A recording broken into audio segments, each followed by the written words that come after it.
से चल के आए हैं, थक गए होंगे। तो महाराज बिल्कुल सत्य कह रहे हो, हम तो थक गए हैं, बहुत दूर से चल के आए हैं, अब महाराज हमसे चला नहीं जा रहा। अब तो हमारी ये इच्छा हो रही है कि हे प्रभु अब तो अपने शरण में हमको ले लो, अब ज्यादा हमसे चला नहीं जा रहा।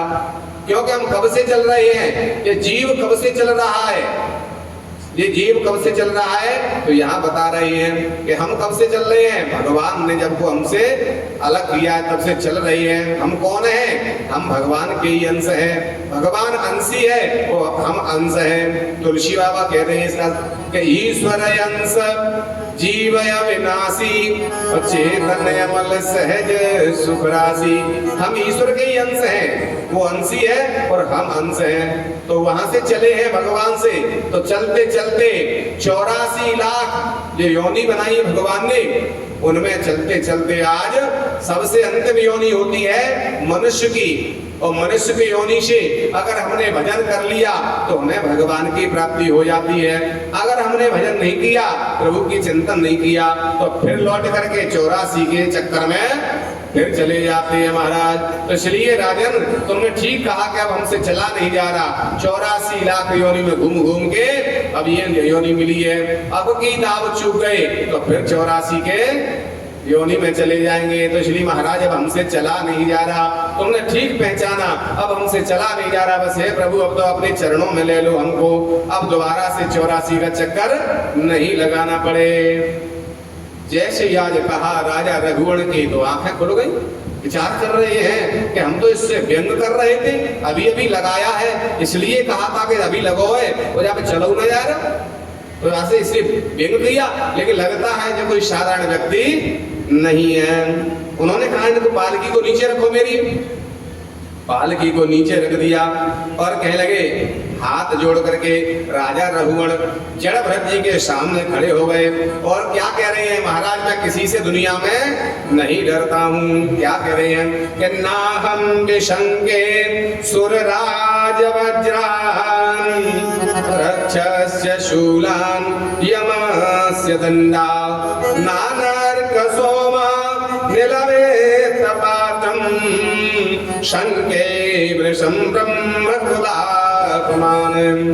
महाराज आज वो राजा रघुवर कह रहे हैं जड़भरत जी से, ना हम विशंके सुरराज वज्रान, महाराज मैं इंद्र से नहीं डरता हूँ, जो देवताओं का राजा इंद्र है, मैं इंद्र के वज्र से भी नहीं डरता हूँ, और ना मैं भोले बाबा के प्रलयकालीन जो महाकाल है उनके त्रिशूल से भी नहीं डरता हूँ, मैं भोले बाबा से नहीं डरता हूँ, मैं यमराज धर्मराज से भी नहीं डरता हूँ, और न मैं अग्नि से डरता हूँ, न मैं सूर्य से डरता हूँ, न मैं चंद्रमा से डरता हूँ। तो जड़भरत जी कह रहे हैं जब तू भोले बाबा से डरता नहीं, अग्नि से डरता नहीं है, यमराज धर्मराज से डरते नहीं हो, किसी से नहीं डर रहे, तो मेरे सामने हाथ काय को जोड़ रहे हो?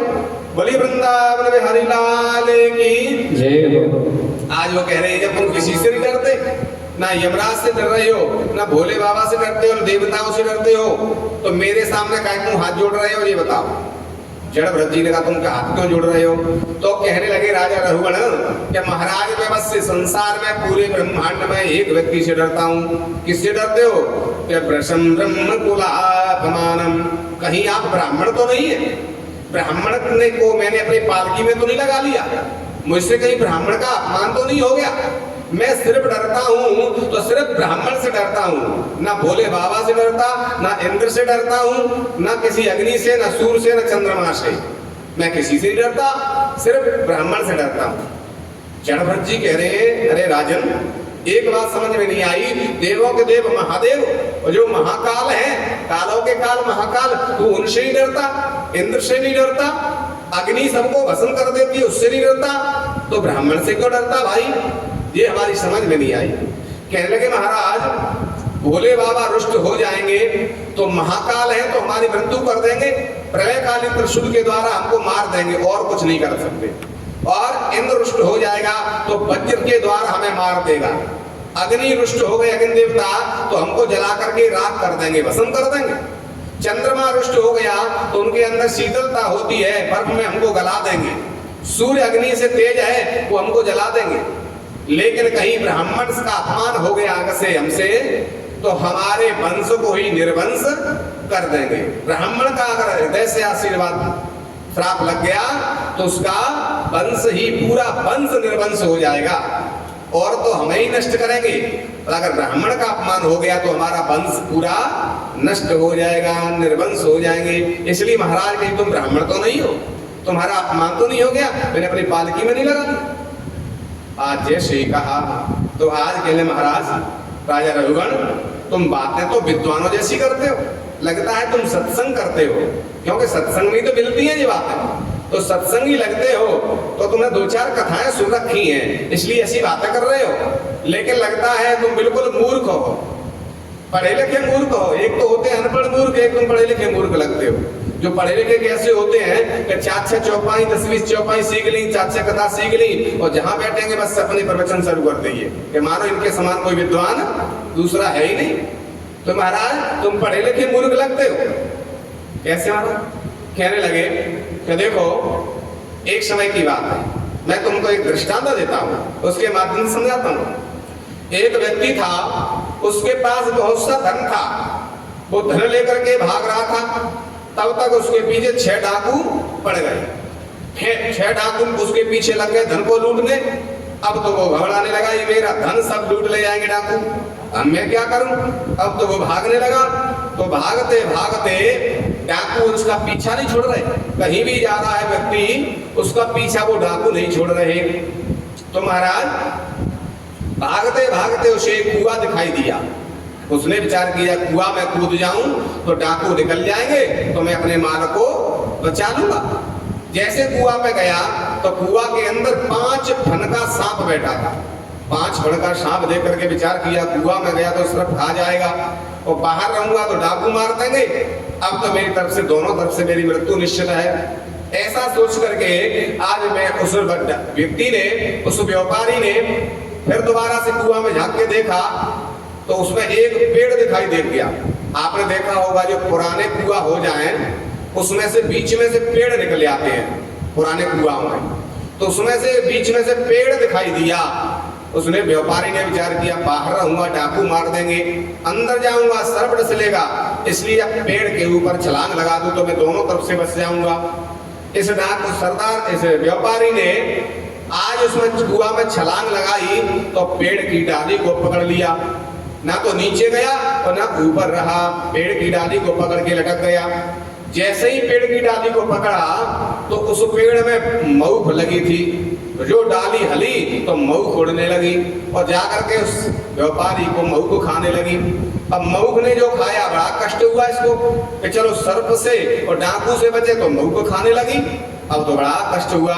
लेकिन सारी मऊख जब उड़ने लगी तो छता खाली हो गया और जब छता खाली हुआ उसमें शहद भरा हुआ था और वो शहद जाकर के और व्यापारी के मुंह में जाके गिरा सीधा। जो शहद गिरो तो बस शहद को पा करके चाटने लगो कि चलो मऊख ने खाए तो खाए पर शहद मोतो मीठो है ही गयो, और शहद को चाट के ही खुश रह गया। मऊ तो खा रही है उसका कष्ट नहीं हुआ, शहद से चाट करके बड़ा प्रसन्न हो रहा है। और थोड़ी देर बाद जब उसने पेड़ की जड़ पे ध्यान दिया कि जाके जड़ कहीं उखड़ नहीं पड़े, पुराना कुआं है, तो जो जड़ की ओर देखा तो वहां एक बड़ी विचित्र घटना देखी।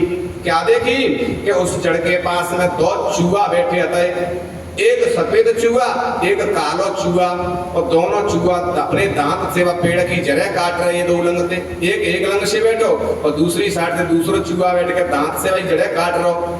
अब तो जो व्यापारी घबराने लगा कि अगर ये चूहा जड़ काट देंगे पेड़ की तो ये पेड़ डाली गिर जाएगी तो सर्प मुझे डस लेगा। अब तो बड़ा कष्ट हुआ, लेकिन वो बराबर निरंतर चूहा दांत से काट रहे थे। धीरे धीरे उसकी जड़ पूरी समाप्त कर दी। जब जड़ उसने चूहा ने काट दी तो पेड़ की डाली ऊपर से गिरी और नीचे सर्प बैठा था। उसने इस व्यापारी की गोविंदाय नमो नमः कर दी। समझ में आई?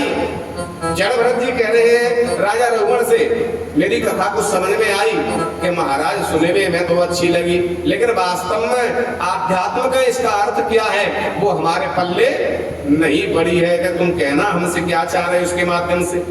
तो कहने लगे कि सुनो महाराज हम और आप सभी व्यापारी हैं। जितने भी जहाँ घूम रहे संसार में मनुष्य हैं वो सब व्यापारी हैं, कुछ न कुछ कमा के लाए हैं। हमारे सबके पास कुछ कुछ न लेके आते हैं, तभी हमारा जन्म होता है। जब तक हमारे पास कुछ नहीं होगा तो हमें जन्म नहीं मिलेगा। क्योंकि जन्म क्यों होता है? या तो हमारा पाप ज्यादा होगा तो उसे भोगने के लिए जन्म होता है, या हमारा पुण्य होता है तो सुख को भोगने के लिए जन्म होता है। पाप और पुण्य जब कुछ भी नहीं रहता है, शून्य हो जाते हैं जीव के, तो उसकी मोक्ष हो जाती है।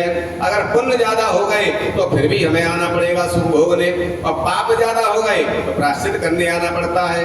तो हर व्यक्ति कुछ न कुछ लेके आता है, या तो पुण्य लेके आता है या पाप लेके आता है। तो वो लेके जो पुण्य आते हैं या पाप आते हैं तो उनके लिए जो पुण्यात्मा होते हैं उसके पीछे 6 डाकू लग जाते हैं। उस धन को लूटने के लिए, उस पुण्य को लूटने के लिए हर व्यक्ति के पीछे 6 डाकू लगे हुए हैं।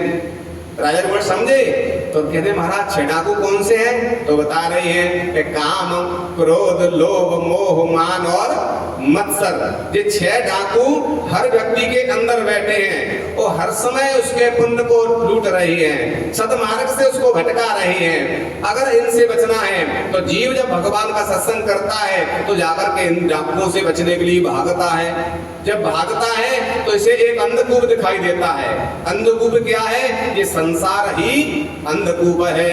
हम अंधकूप में आ जाते हैं इस कुएं में। तो यहाँ काल रूपी सर्प हर व्यक्ति के सामने खड़ा है, मुंह फाड़ के बैठा है। पता नहीं हमारी कब गोविंदाय नमो नमः हो जाए। हम खूब विचार करते हैं वैसा करेंगे वैसा करेंगे, लेकिन कब काल रूपी सर्प अपना मुंह बंद कर ले वो हमारी गोविंदाय नमो नमः कब हो जाएगी हमें खुद पता नहीं है। तो सर्प 5 फण का जो सर्प है वो मुंह फाड़ के खड़ा है इस कुएं में, संसार रूपी कुएं में। तो आज उससे बचने के लिए, सर्प से बचने और डाकुओं से बचने के लिए हमें एक डाली दिखाई देती है। तो डाली क्या है? ये श्वास रूपी डाली है।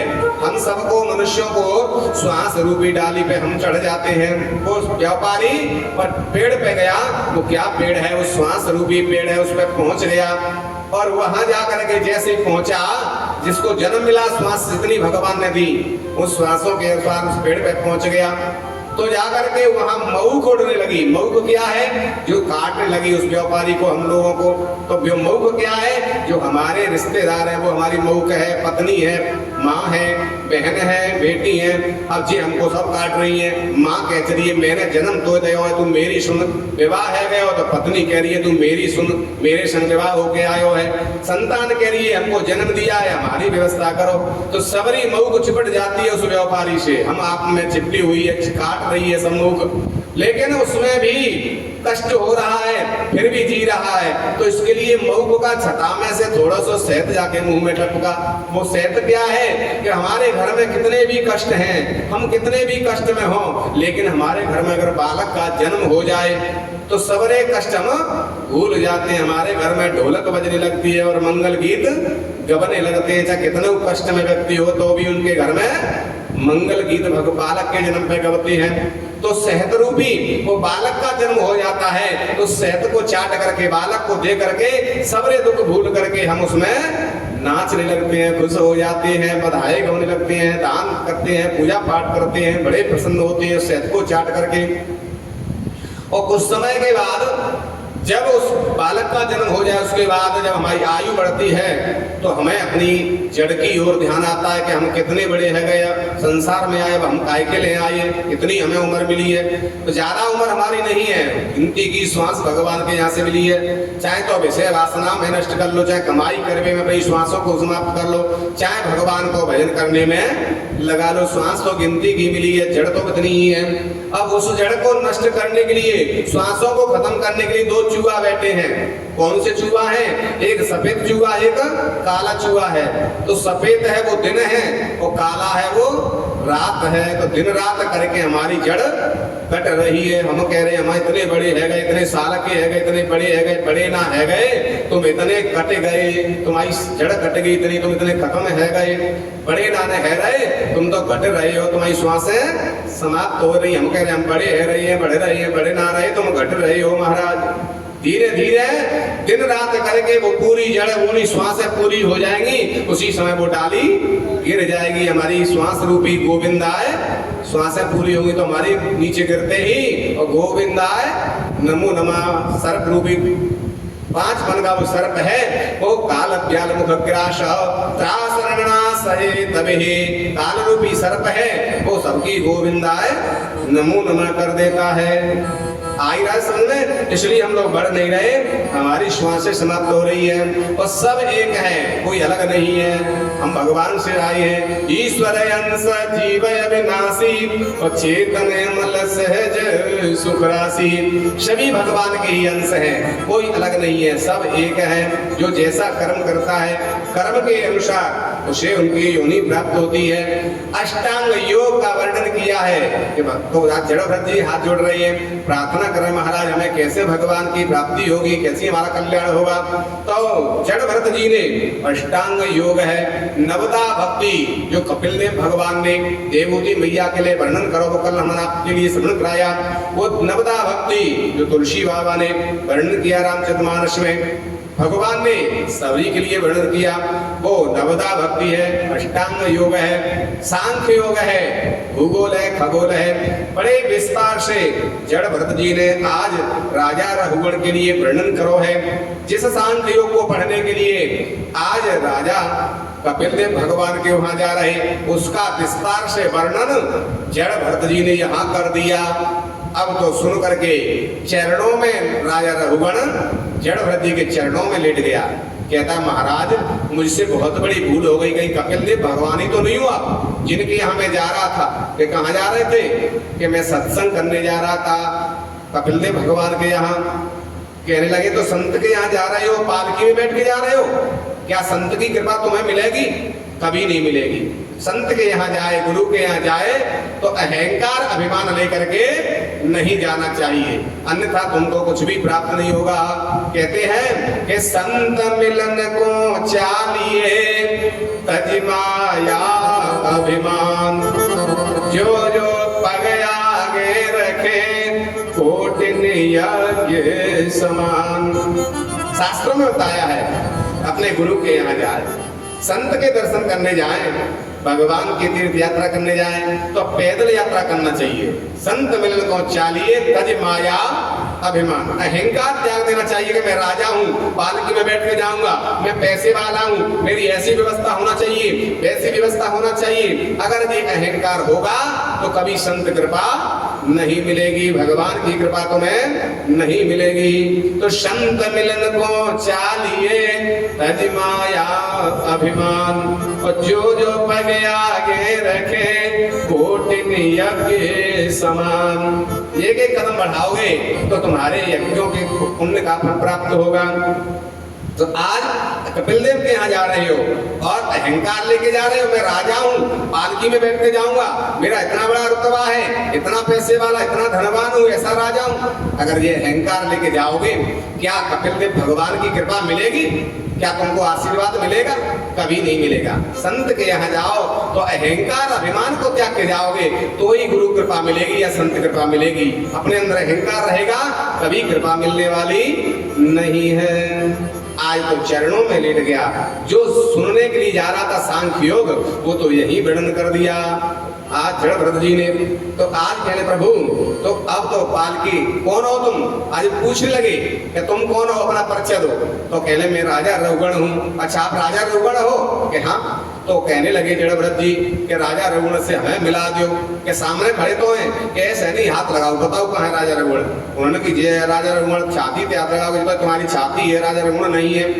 कह लगे तो ये सर से हाथ लगाया कि तुम्हारा मस्तक है, हाथ से लगाया जे तुम्हारा हाथ है, पैर से लगाया जे पैर है, पूरे शरीर पे हाथ लगाया लेकिन राजा रघुगण नहीं मिला।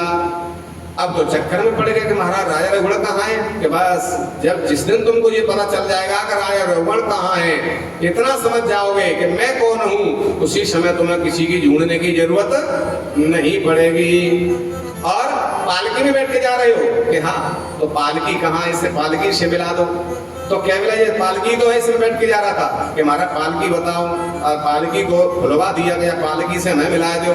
तो वहां रस्सी अलग कर दी और बांस अलग कर दे, लेकिन पालकीवा में मिली ही नहीं। नाम पालकी लेकिन पालकीवा में मिली ही नहीं। रस्सी अलग कर दी, बांस अलग कर दे, लेकिन पालकी को पता ही नहीं चलो कहाँ है गई। अब तो राजा की बुद्धि घूम गई। महाराज कहना क्या चाहते हो कि बस जो चीज दिख रही है वो है नहीं और जो है वो दिख नहीं रहा। बस यही भगवान की लीला है। क्या है? ये पत्नी है, परिवार है, धन है, ऐश्वर्य परिवार जो दिख रहा है ये सब भगवान का माया का प्रपंच है, कुछ है नहीं। तभी तो ऋषि मुनि कहते हैं कि जगत मिथ्यम ब्रह्म सत्यम। जो सत्य है वो परमात्मा है, वो सर्वज्ञ है, लेकिन वो कहीं दिखाई नहीं देता है। जो सत्य है वो दिखाई नहीं देता, जो है वो दिखता नहीं है। जैसे दूध में घी कण कण में छिपा हुआ है लेकिन वो दिखाई नहीं देता, ऐसे ही परमात्मा संसार में सब जगह है, लेकिन जैसे दूध में घी छिपा है ऐसे भगवान है, लेकिन उनको दिखता नहीं है सर्वत्र। बिना भगवान के कुछ भी कोई वस्तु नहीं है। जब इस प्रकार से कहा तो आज चरणों में लेट गए कि प्रभु तो भगवान के दर्शन कैसे होंगे, भगवान कैसे मिलेंगे।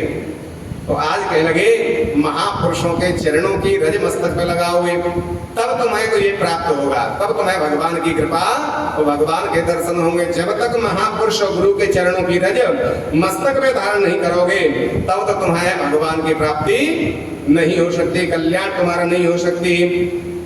आज जैसे कहा चरणों में लेट गया तो महाराज अब मुझे क्या करना चाहिए? क्या पहले तो अपना अहंकार त्यागो कि मैं इतना पैसे वाला हूँ, कि मैं राजा हूँ, ये अहंकार रहेगा कभी भगवान की कृपा नहीं मिलेगी, दर्शन नहीं होंगे, संत कृपा नहीं मिलेगी। आज राजा रघुवर ने अपना राजपाट अपने पुत्रों को सौंप दिया, पालकी त्याग दी और चरणों में समर्पित हो गए। तो अब बताइए महाराज मुझे क्या करना है? तो कहने लगे कि अब तो बस ये ही ध्यान रखो और यही प्रार्थना करो कि मेरा कोई न सहारा बिन तेरे घनश्याम मुरलिया पाले। हे प्रभु जो कुछ भी है आप ही हो। प्रार्थना करोगे सब त्याग करके, अहंकार अभिमान सब जाके चरणों में बैठ जाओ, भगवान की कृपा मिल जाएगी। प्रार्थना करने में जंगल में कोई न सहारा बिन तेरे घनश्याम मुरलिया मेरे।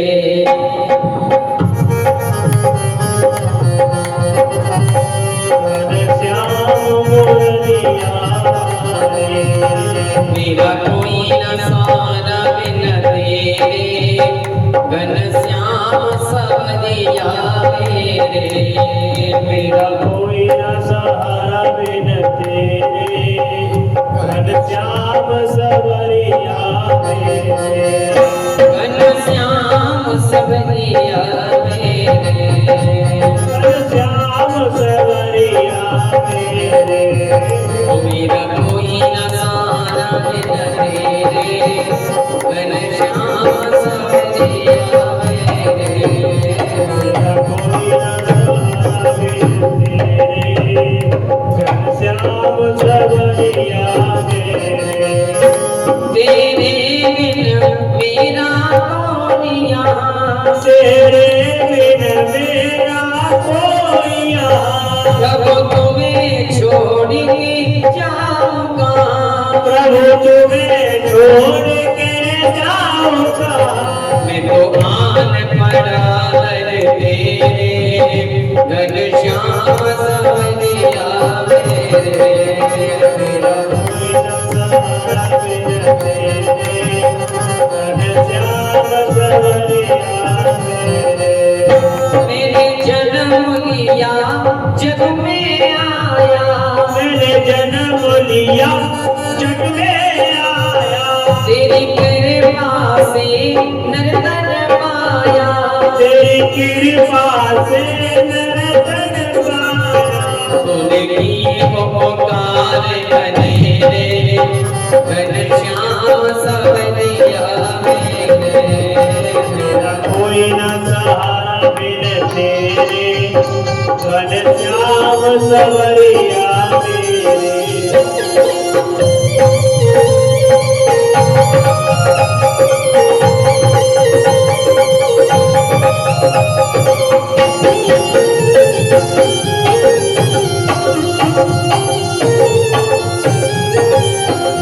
मेरे नैना कब से तरस रहे, मेरे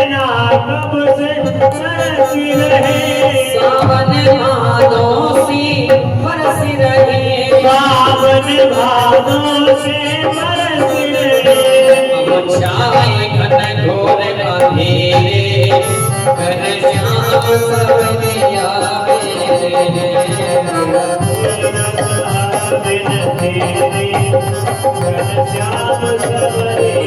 मेरे प्रभु आ जाओ प्रभु आ जाओ प्रभु आ जाओ प्रभु आ जाओ और न मुझको तड़पाओ और न मुझको तड़पाओ काटो जन्म मरण के फेरे घनश्याम सवरिया